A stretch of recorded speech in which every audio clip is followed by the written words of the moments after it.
Asylum seekers who've risked their lives crossing the channel in small boats have overwhelmed a system ill-equipped to process them. Now there are concerns that outbreaks of infectious disease at the overcrowded reception centre at Manston in Kent could be repeated across the country as the Home Office races to find hotel accommodation. The UK Health Security Agency has declared a national incident, and in a memo seen by Sky News, it warns confirmed infections associated with asylum seeker accommodation over the past year have included diphtheria, Shigella, Group A strep, MRSA, varicella zoster, COVID, flu, scabies and TB. It has not been possible to rule out transmission in the initial reception centres, and there is very limited information regarding onward transmission of infection. The risk to the general UK public of acquiring infection as a result of this incident is currently considered to be very low. Sky News understands public health officials have identified cases of infectious disease in asylum seeker accommodation in Swindon, Hertfordshire, Kent, Birmingham, Greater Manchester and Sheffield.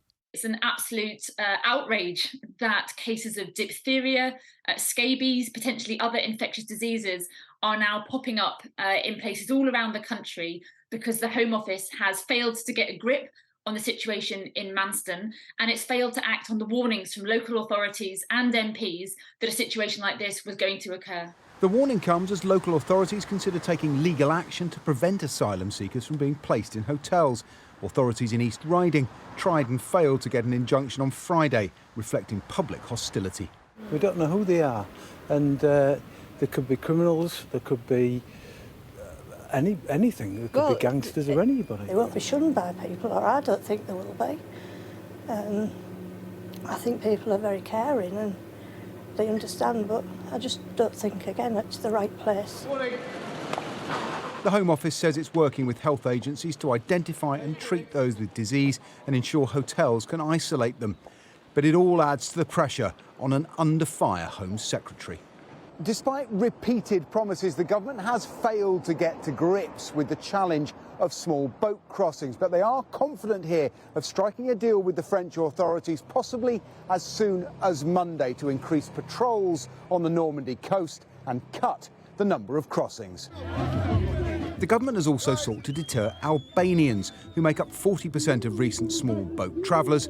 In London, their compatriots gathered to reject stereotyping and scapegoating. We are here today to say to the Swindon government, we're not criminals, we are normal people like everyone. I have risked my life for a better life. I've got 25 years, I work in this country. I paid tax, I went to college, I came as a minor. Never claimed benefit. A plea for compassion easy to make, harder for many to heed in the absence of practical solutions. Paul Kelso, Sky News.